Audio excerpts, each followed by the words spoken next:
Have you ever found it difficult to look behind you while cycling without swerving or changing direction? In this video, we're going to give you tips and tricks so that you find looking behind you a walk in the park. Chris, you done doing your makeup? Oh, sorry. Come on, let's go. And why would you need to look behind you, I hear you ask? Well, safety. It's important to know what's coming up the road behind you, especially as you need to make a turn or move out into the road to avoid any obstructions, for example. But before you can even start to think about looking behind you, you need to make sure there are no obstructions up the road in front of you. So observe carefully what's coming. Do you need to avoid a pothole? Is there anything you need to brake for? And then once you are confident there are no obstructions up ahead, you can start to think about looking behind you.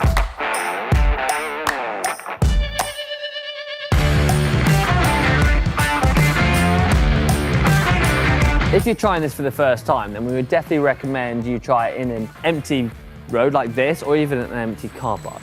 That way you can focus on what it is you're trying to achieve, rather than having to worry about any cars approaching from in front or behind you. And once you're happy with the location, then you can practice the action. Try it stationary first. Clip one pedal in and sit on the bike as you would while riding. Place both hands in your riding position. So for me, my hand's going to be on the hoods. Then concentrate on bringing your chin to your shoulder.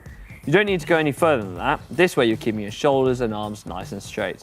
It's really important to keep your shoulders and arms in that strong frame to ensure you keep riding in the straight line. If you try to turn your head too much, you will find your shoulder will start to move and your body and bike will start to follow, sending you off in a direction that you weren't planning on going.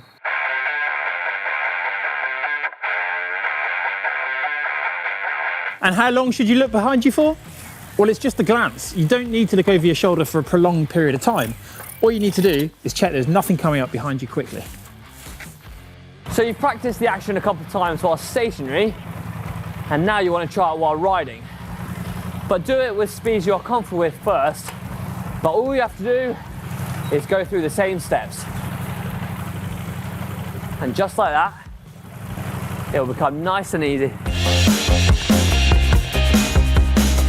This may seem like a really simple skill, but it's one that is often overlooked, and it really will make you feel like a more competent and confident cyclist when out on the open road.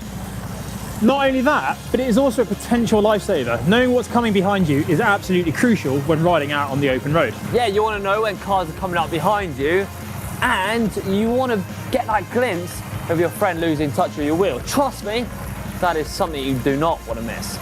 Now, believe it or not, there are more ways to look behind you when on a bike. One of my personal favourites is to use the rider next to you for support. To do this, you simply put your hand on their shoulder, probably best to tell them what you're doing first. You then have a base from which to maintain a good forward trajectory, assuming that they're not going to swerve as well, that is. This is ideal when on group rides for taking a prolonged look behind you to check up where the riders at the back of the group are. Should we show them how it's done? It's pretty simple, isn't it? And because you're holding on to someone, you're very unlikely to swerve. And if you do, you're only going to bump into them.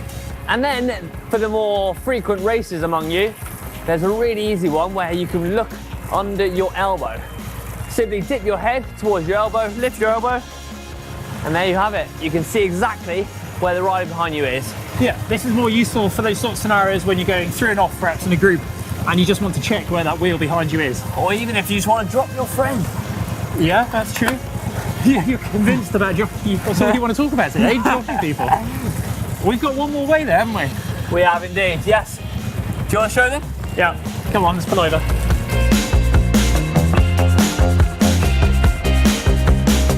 And lastly, there are mirrors. Yep, many of us will have seen the commonplace helmet-mounted mirror that many racers can be a little bit snobbish about, but there are legitimate reasons for people having to use a helmet-mounted mirror.